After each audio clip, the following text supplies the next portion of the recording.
Praise the Lord. கர்த்தருடைய சத்தம் என்கிற இந்த வீடியோ மூலமாய் உங்களை பார்ப்பதில் நான் மிகவும் மகிழ்ச்சி அடைகிறேன்.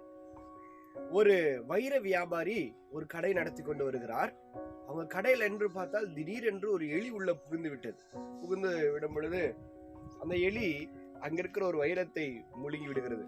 வைர வியாபாரிக்கு ஒரே பதப்பட்டு என்ன பண்ண போறேன்னு தெரியலையே, வைரத்தை முழுங்கிருச்சு அப்படின்னு சொல்லி பக்கத்துல வேலை செய்யற ஒரு தம்பி சொன்னாரா, சார் ஒன்றும் பிரச்சனை இல்லை, எலி பிடிக்கிறவங்ககிட்ட போய் சொன்னோம்னா அவங்க துப்பாக்கிட்டு இருந்து எலியை சுட்டு பிடிச்சிடலாம், அதனால நான் போய் கூட்டிட்டு வரேன்னு சொல்லி கூட்டிட்டு வந்தாராம். கூட்டிட்டு வந்து பார்க்கும் பொழுது இந்த எலி அப்படியே இந்த வைரத்தை முழுங்கின எலி அப்படியே அங்கேயும் இங்கேயும் போயிட்டு நின்று இருந்துச்சான்.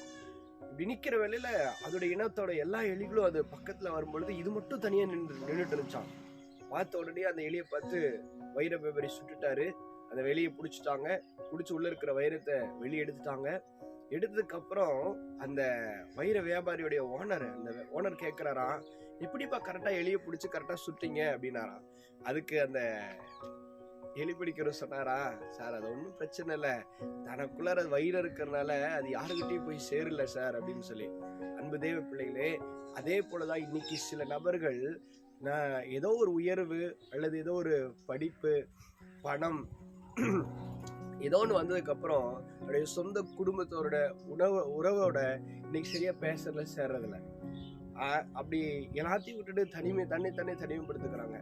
ஆனா இன்னைக்கு உங்களுக்கு ஒரு விஷயத்தை நான் சொல்ல விரும்புகிறேன். வேதத்துல ஒரு வசனம் இப்படியா சொல்லப்பட்டிருக்கு. 1 கொரிந்தியர் 13ஆம் அதிகாரம் 4ஆம் வசனம், அன்பு நீடிய சாந்தம் உள்ளது, அன்புக்கு பொறாமை இல்லை, அன்பு தன்னை புகழாது, அன்பு இருமாப்பா இடாது, அன்பு தற்கொலை நடையாது, அன்பு சினமடையாது, அன்பு தீங்கு செய்யாதுன்னு சொல்லி வசனத்தில் இப்படியா இருக்கிறது.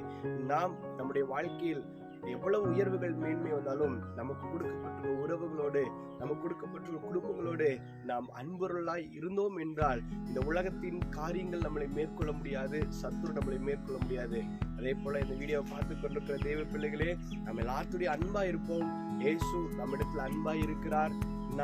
அவர் நம்மிடத்துல காண்பிக்கிற அன்பை நாமும் மற்றவர்களுக்கு காண்பித்து ஆசீர்வாதமா இருப்போம். God bless you. Have a nice day. கர்த்தர் உங்களை ஆசீர்வதிப்பார். ஆமென்.